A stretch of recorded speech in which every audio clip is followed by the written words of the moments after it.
Yo, welcome back everybody to a brand new video here on the second channel. Today I'm going to be talking about my run at NAIC. So NAIC was a great time. I ended up bringing Arceus Duraludon Umbreon to the tournament. I think this deck was the right call for the tourney. I think it was a great pick for the tournament.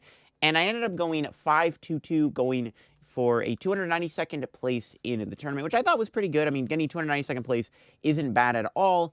5-2-2 is a pretty solid record, in my opinion. If I'm not going to get day 2, this is not too terrible. And I'm glad that I, did well, because last year at NAIC, I did not do too hot. I ended up going, I was like 1-3-1 or something. I dropped last year after like round 5 or 6. It was bad. Last year I played Arc Flying Pikachu, Crobat, and did not do too well. Again, I ended up going, it was like 1-3-1, and then I dropped. So last year's NAIC was not very good for me in terms of my run. It was fun, but I didn't do good in the tournament. This time around, I had a lot of fun, and I actually did decent in the tournament, so that's great. And this being one of, my second ever IC, it felt really cool. NAIC was really well run. It was a great event. The setup was really nice. I mean, that's the big thing. It was a huge venue. The place was massive. There was a lot of people in there, and the entire just setup, the lighting, the music, the look of the event just looked really good. I just thought it was really well made, and I wanted to give Pokemon props for that. But yeah, so I ended up bringing Arceus Duraludon Umbreon. I think this deck was the right call for the tournament. I mean, it is in the finals right now in both the Seniors Division and in the Masters Division. So clearly, this deck was a good call for the tourney. But yeah, this is the list I ended up bringing to the tournament. Shout out to the Lost Kitchen for also who I got the list from, and they are playing the exact same 60. Lost Kitchen did play the list. The Shuffle Squad also played Arceus Duraludon. So I want to give a shout out to the Shuffle Squad for also influencing my opinion on whether or not I should bring this deck to NAIC, because I think it was a great pick for the tournament. Because it's just really good against the two main decks, right? Lost Box and Gardevoir. Those are the two most popular decks in the tournament, the ones that you want to be. Gardevoir especially is the most popular deck. I mean, it was 25% of the room. Gardevoir was everywhere this weekend, and I mean, as you can see, I did play against quite a bit of Gardevoir. I played against 5 different Gardevoir decks, potentially even 6. We'll talk about my round 8 match in a minute, but I did play against a lot of Gardevoir in this tournament. And Gardevoir was popular, and Arcdura beats Gardevoir because you have the Umbreon VMAX, you have the Radiant Alakazam Hawlucha, and you have Lost City, which are all really good in the Guardy matchup. And this deck is just also really powerful in general. Duraludon obviously being super good against Lugia, especially the colorless Lugia deck, which has exactly 0 ways to get around Duraludon. The Umbreon's ability to gust your opponents is really good in more than just any matchup, but Gardevoir is basically what I'm trying to say. It's good against any matchup. The Radiant Alakazam Hawlucha is really good. So this is the list that I brought. As you can see, we do have 5 Metal Energy within the deck. But yeah, the deck is pretty solid. It played decently well in the tournament. I mean, it's an Arceus deck, right? It's all about getting the turn 1 Arceus with the energy attachment. So it's going to be about how you expect an Arceus deck to play. You just want to go first, get an energy. Funny enough, out of all of my matches I played, out of 7 of the matches, okay, I only won the coin flip once. Literally, all of my matches, I only won the coin flip 1 time, meaning that the entire tournament going... I was basically going second with an Arceus deck for most of my matches in the tournament, which is so, it's just unfortunate, right? I mean, when you're playing Arceus, you want to go first. The only time I won the coin flip was against John, who is actually Sunny Games, playing against Sunny, and that was the only time I won the coin flip. Literally every single match, I did not go first, so... it was just kind of funny. You play an Arceus deck, and you're going second half the time. It felt bad. And I think that's mainly what could have impacted my run in total. I think I maybe could have done a little better if I actually did go first more. Because, looking back, I mean, again, going second 7 times in a tournament is just ridiculous with Arceus. I mean, this is a deck where you do not want to go second. This is always a go first type deck. I mean, going second isn't that bad if you can get Arceus V plus double turbo, but I didn't get that a lot of the time. I think I only had maybe 2 or 3 instances throughout the entire event in total. When I'm also talking, my opponent, loses and they choose to go first.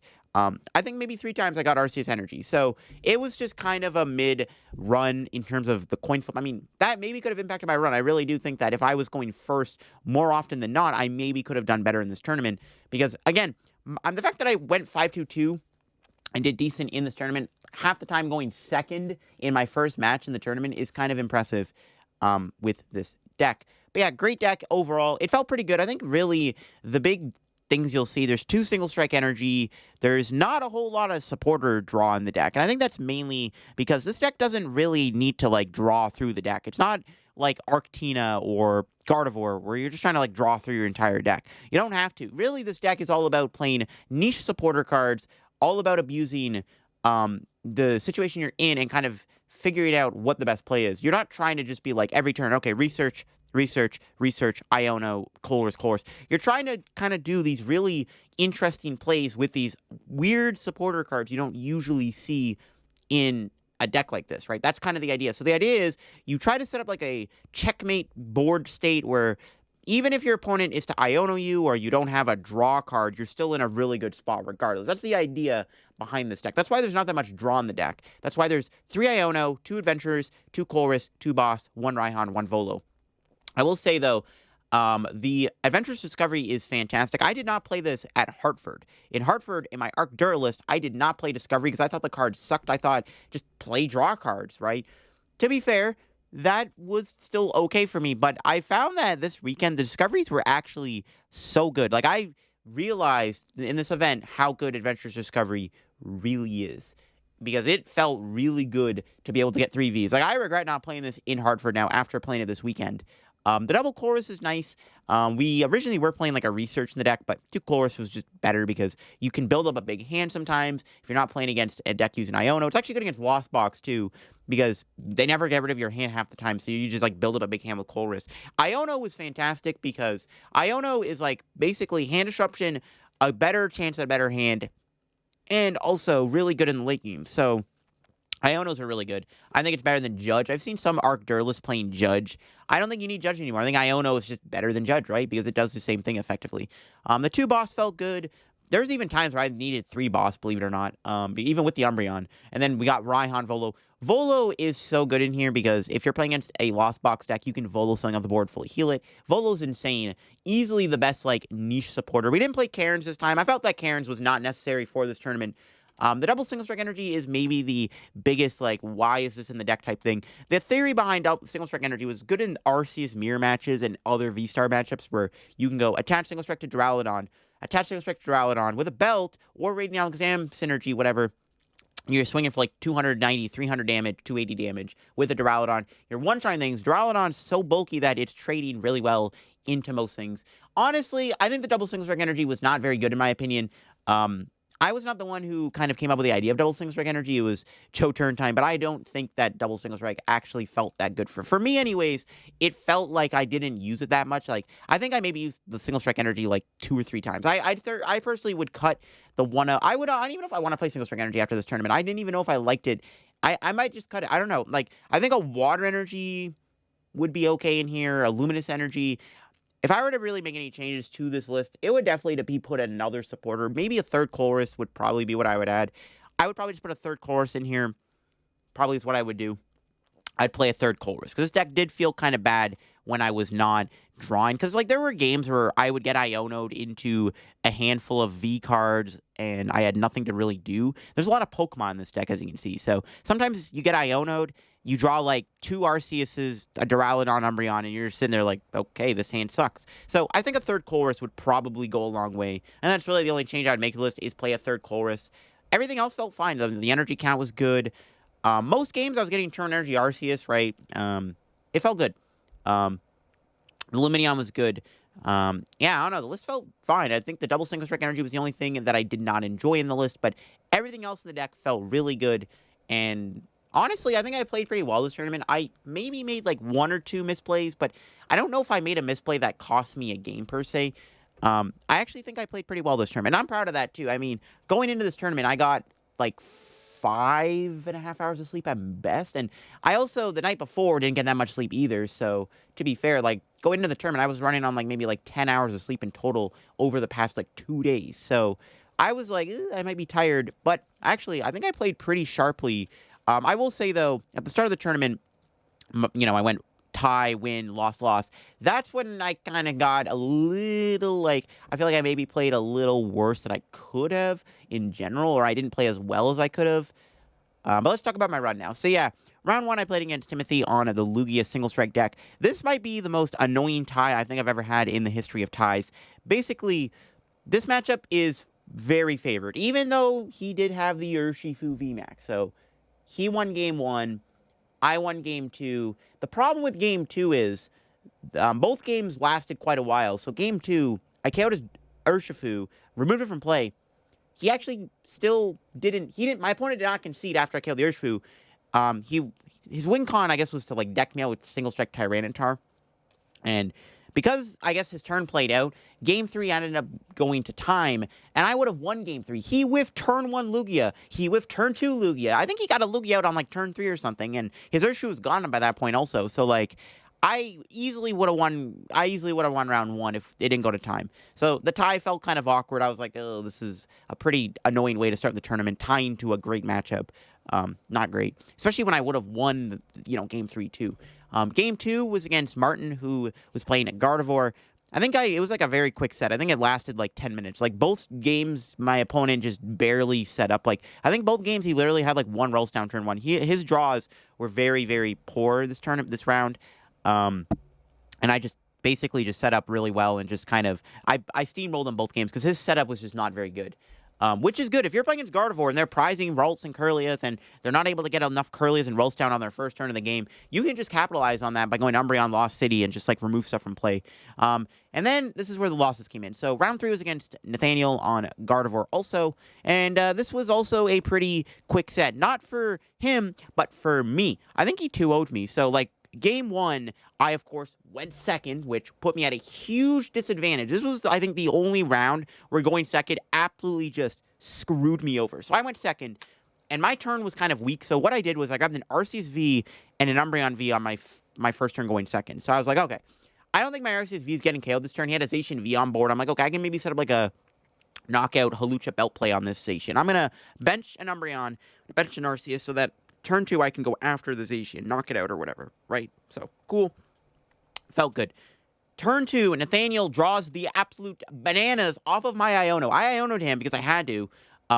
He drew the nuts. He literally drew Rare Candy, Gardevoir, Boss, and enough energy to KO my only Arceus in play. And I was like, that is disgusting. Sometimes it just happens. Sometimes you give your opponent the absolute nuts. And unfortunately, I did give Nathaniel the nuts in game 1. And then game 2... unfortunately, I think I had a few really like weird draws in game 2. Nathaniel got set up really well. Like everything went well. I think Nathaniel played the matchup perfectly in my opinion. Like he actually played really well with the Guardy deck in our matches. He played pretty well. Like his sequencing was really good. Everything he did was really, really good. I could tell he was like a pretty good Guardy player.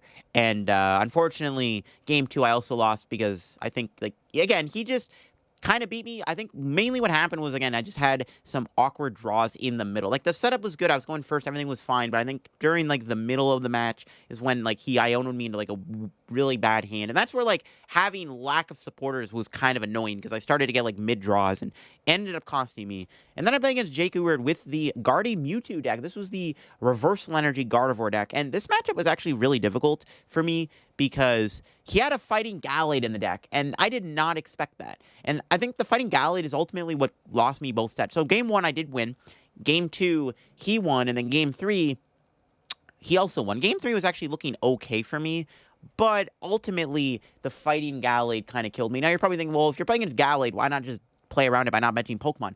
The problem is, when I'm playing against Gardevoir, if I have 2 Pokemon in play, I ain't winning the game. Like, you know what I mean? Like, I'm not going to win the game by just having 2 Pokemon in play. And that is really what cost me the game overall, is that I had I just wasn't able to play around the Gallade. The Gallade was annoying because I had to put Pokemon in play. I had to set up multiple Umbreons. I needed to, cripple his board and stuff, so I needed to put Umbreons in play. But the problem is, the Gallade was such a threat, and it was the reason why I lost both games. Like, game 1, I didn't expect the Gallade. He KO'd a Duraludon V because he was playing the 4 Reversal Energy build. Like, I think he had like 6 Psychic in the deck, right? So he played 4 Reversals, which I was like, okay, Duraludon's really good. He did play a Path, but still. It was an unfortunate set. I think I could have won game 3 in a bit of a different world, but overall, he did beat me with the Guardian Mewtwo deck. I think the Gallade was the big one, and he also won the game with Mewtwo V Union, KOing a Luminion on the bench. Or it was a heavily damaged Umbreon, so it is what it is. It was tough. the Fighting Gallade, I think, is really... Like, if you didn't have the Gallade in the deck, I think I probably could have won. I think the Fighting Gallade is really what allowed Jake to kind of beat me. All right, and then heading into round 5, I was not feeling great, but in round 5 we did tie, which, looking back, I think me and Jordan should have went for the gentleman's agreement, because this is the point where both of us would not have been able to get to day 2 if we both tied, which unfortunately we did. So, game 1 I did win. Game 2, he won. Basically, all he had to do was not have a boss. So what happened was he did play 2 boss in his deck, which I did not expect. He was playing 2 boss's orders. And what happened was I had to bench Luminion to grab a Raihan, which caused me to lose the game because he was able to then go boss with a Snorlax and kill Luminion. But I did not expect the double boss out of his deck. So it was very unfortunate.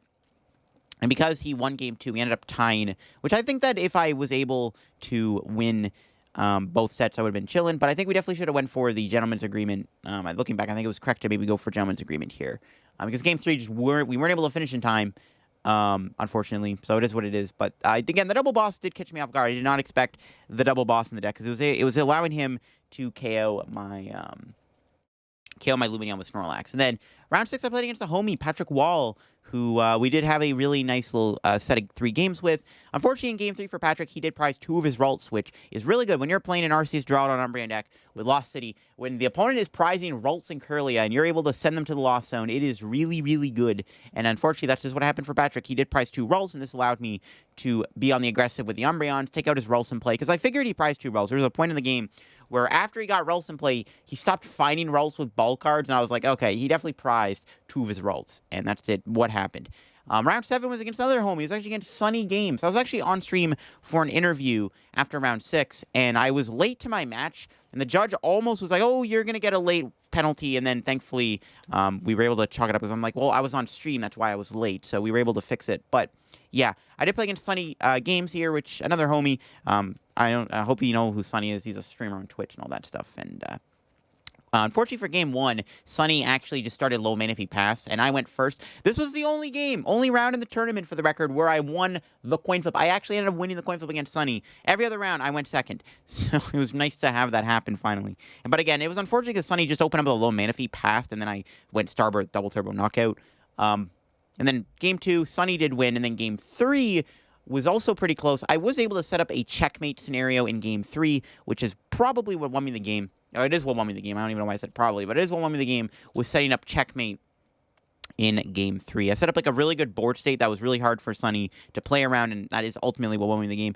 I would have maybe won game 2. Well, game 2 is actually kind of weird because game 2 I had a couple win conditions. So I prized my Radiant Alakazam. There's a point where Sunny had 20 damage on a Mew, and then he had the 120 on the Gardevoir, and Alakazam was prized. If Alakazam wasn't prized, I was going to win that game. But Alakazam being prized is why I didn't win that second game. And then the other reason is because I Ono'd Sunny to like 1 card, and he drew the boss's order off of the Iono, so I lost because of it. So I got a little unlucky in game 2 because Alakazam being prized, huge deal, and then the boss's order off the Iono, very unfortunate. But game 3, we were able to clean out a win. Round 8 was a no-show, so I mean, we take those. I mean, it's not technically a win-win because it was a no-show, but a no-show still counts as a win. So thankfully, we did get the no-show in round 8. And then in round 9 was against Simon Wong on the Last Box deck, which I think I 2-0'd him. So basically, the deck is just really good against Lost Box because, again, you just put a bunch of big Pokemon in play, and it's really hard for Lost Box to do anything. If he ever plays Dragonite or the Raikou down, I just respond with a Lost City and get rid of it immediately. I think in game 1, I had to use Radiant Alakazam to kill the Dragonite with an Arceus with a Choice Belt on, because I think he bossed my Dragonite. I know he did a boss in game 1 at one point, and I did have to KO the Dragonite with Choice Belt Radiant Alakazam, because Dragonite does 20 to the bench, and then you can Alakazam 20 off to a Dragonite, and then Choice Belt 210 with an Arceus for 230, which is how I had to get rid of the Dragonite, which, I mean, works all the same.